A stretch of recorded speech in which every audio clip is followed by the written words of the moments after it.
협력 중단과 본사 이전 추진을 각각 내세우며 대립을 하던 카이와 사천시의 갈등이 해결점을 찾았습니다. 김해 부산 경전철의 하루 이용객은 예측치 22만 명에 못 미치는 4만 5천 명에 그치고 있습니다. 20년 동안 보존해야 할 돈이 2조 원에 달합니다. 주남저수지 인근 제두르미 서식지에 창원시가 또 산업단지를 승인하려 해 환경단체가 반발하고 나섰습니다. 정부 지원 전세 자금과 창업 자금을 받기 위해 위장 결혼에다 가짜 서류까지 만든 일당이 경찰에 적발됐습니다.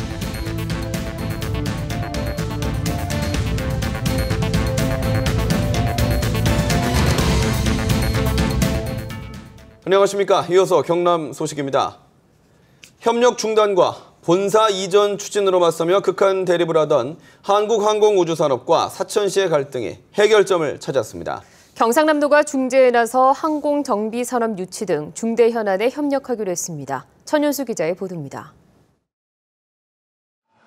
일주일째 극한 대립으로 치닫던 한국항공우주산업 카이와 사천시. 미래부의 우주탐사 R&D 센터를 사천이 아닌 진주에 설치하도록 추진한다는 데서 벌어진 갈등입니다. 갈등 해소의 실마리는 경상남도가 제공했습니다. 홍준표 지사가 하승용 카이 사장과 송도건 사천시장을 직접 접촉해 중재한 것입니다. 사천시의 협력 전면 중단과 카이의 본사 서울 이전이라는 파국은 일단 피했습니다. 충북과 경합 중인 항공 MRO 산업의 사천 유치를 위해 경상남도와 사천시 카이가 협력하기로 한 것입니다. 항공 MRO 사업 계획서를 다음 주 중에 경상남도, 사천시, 카이가 함께 국토부를 방문하여 제출할 예정입니다. 그러나 갈등이 완전히 해소된 것은 아닙니다. 카이 측은 항공 MRO 산업 유치를 두고 사천시와 관계 진척이 있었지만 향후 항공국가산단 조성 등의 진행에는 상당한 우려가 있다고 밝혔습니다. 사천시는 좀 더 완화된 입장입니다. 송도건 사천시장은 사천의 항공산업 발전은 계속되어야 하고 카이 측과 협력에는 장애가 없으므로 관계 복원이 될 것이라고 말했습니다. 7천억 원 투자 규모의 항공 MRO 산업 유치를 목전에 두고 사천시와 카이의 극한 대립은 일단 봉합됐지만 자존심 겨루기식 갈등에 불안감은 여전합니다. KBS 뉴스 천현수입니다. 개통 4년을 맞은 김해 부산 경전철이 해마다 이용객은 늘고 있지만 여전히 예측 수요량의 20% 수준에 불과해 자치단체가 보전해야 하는 손실금이 눈덩이처럼 불어나는 형편입니다. 차주화 기자가 취재했습니다. 김해와 부산의 21개 역으로 가는 김해 부산 경전철. 올 들어서만 하루 4만 5천여 명이 이용했습니다. 출퇴근용으로 한 3-4번 정도 이용해요. 밀리지도 않고 일정한 시간에 나와서 일정한 시간에 도착을 하니까 빠르고. 경전철 하루 이용객은 개통 첫 해인 지난 2011년 3만여 명에 비해 4년 만에 50% 이상 늘었습니다. 하지만 애초 예측된 수요량에는 턱없이 모자랍니다. 한국교통연구원이 예측한 하루 이용객은 17만여 명이지만 실제 이용객은 17% 수준이었습니다. 게다가 해마다 승객이 1만 명씩 늘 것으로 예측해 올해는 22만여 명에 이르러야 하지만 실상은 5분의 1에 그쳤습니다.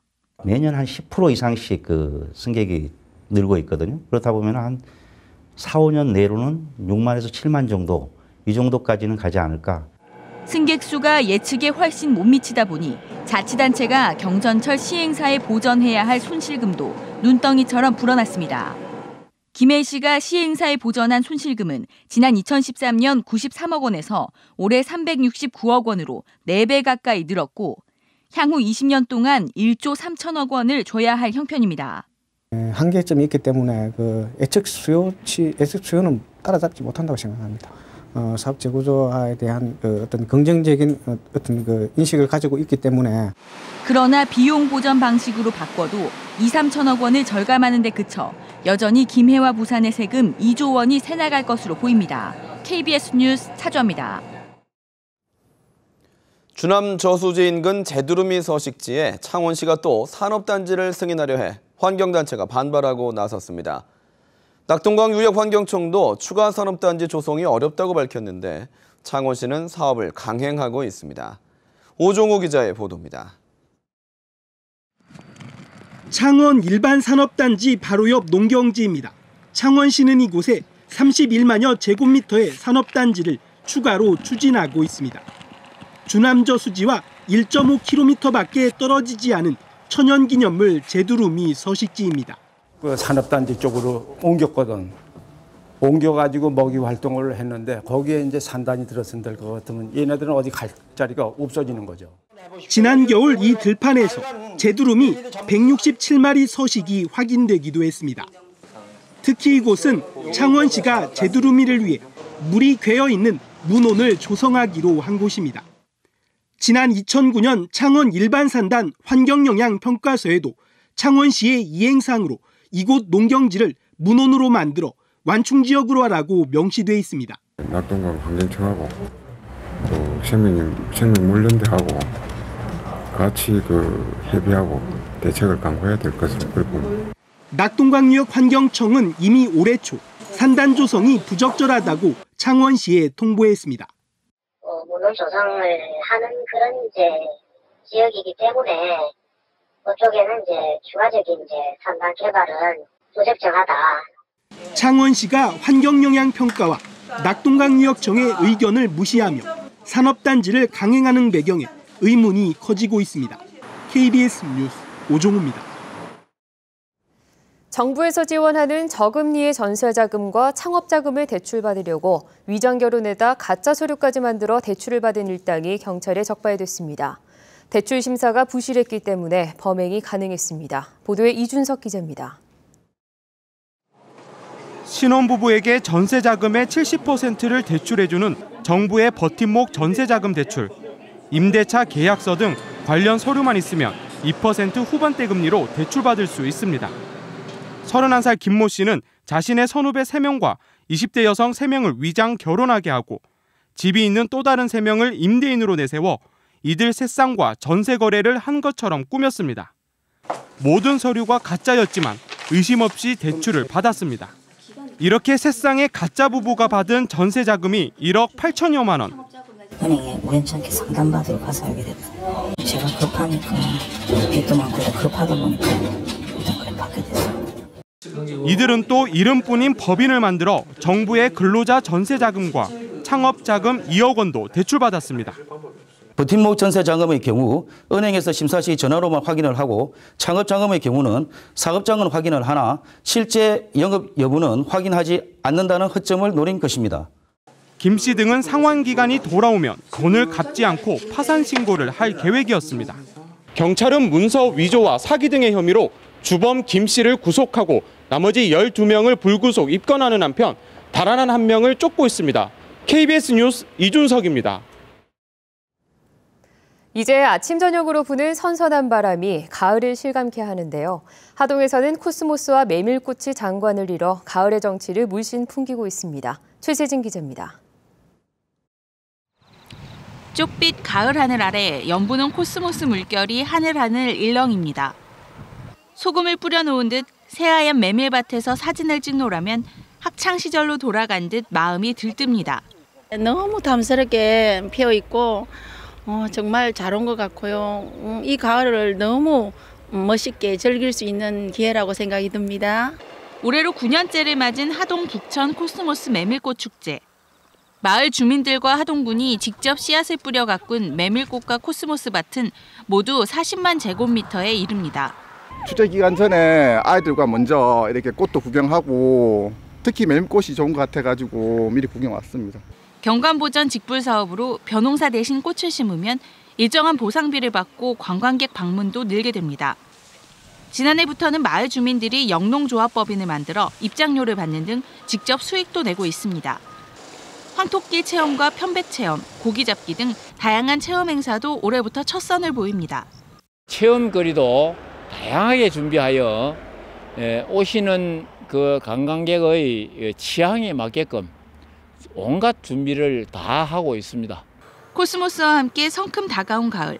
북천 코스모스 메밀꽃 축제는 오는 22일 시작됩니다. KBS 뉴스 최세진입니다.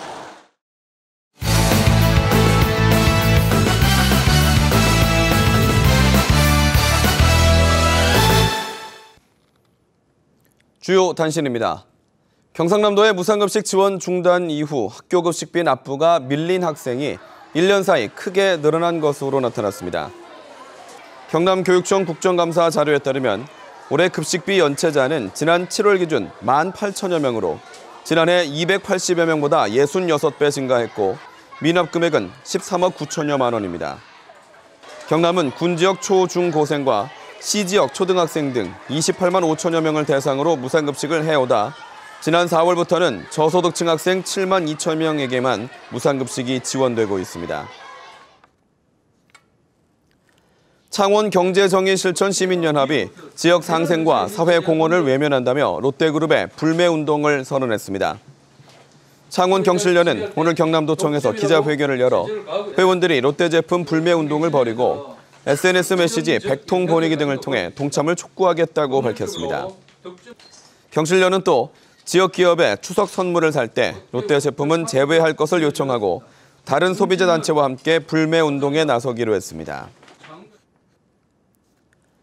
한아시아 지방정부 경제협력 컨퍼런스가 창원 컨벤션센터에서 열렸습니다. 올해 3회째인 이번 행사에는 중국과 일본, 인도 등 6개 국가 15개 지방정부 관계자와 경제인 300여 명이 참가했습니다. 내일까지 이어지는 행사에서는 각국 지방정부의 통상, 경제 분야 우수협력 사례 발표와 경남과 중국의 항공, 관광 분야 협력 등이 논의됩니다. 경남 한방약초연구소가 약초연구회 회원과 약초 상인 등이 참석한 가운데 오늘 산청군 금서면에서 문을 열었습니다. 2011년에 준공된 옛 산청 한방약초연구소가 경상남도 산하로 이관되면서 명칭이 바뀐 경남 한방약초연구회는 한약재 공인시험 검사와 항노화 산업 연구를 담당합니다. 5만 원권 지폐 환수율이 경남과 부산이 가장 낮은 것으로 나타났습니다. 한국은행 국정감사 자료를 보면 지난해 경남, 부산의 5만 원권 환수율은 5.9%로 전국에서 가장 낮았습니다. 올 상반기까지 전국 5만 원권 환수율은 40.6%로 82.8%와 92.4%인 5천 원권과 1천 원권의 환수율에 절반도 미치지 못하고 있습니다. 추석을 앞두고 경남의 체불임금이 전국에서 세 번째로 많았습니다. 국회 환경노동위원회 심상정 의원에 따르면 올 들어 지난 8월까지 경남에서는 근로자 3천 명이 159억 원의 임금을 제때 받지 못한 것으로 나타났습니다. 이 같은 규모는 경기와 서울에 이어 전국에서 세 번째로 많은 것으로 외국인 노동자에 대한 체불도 8억 4천만 원에 달했습니다.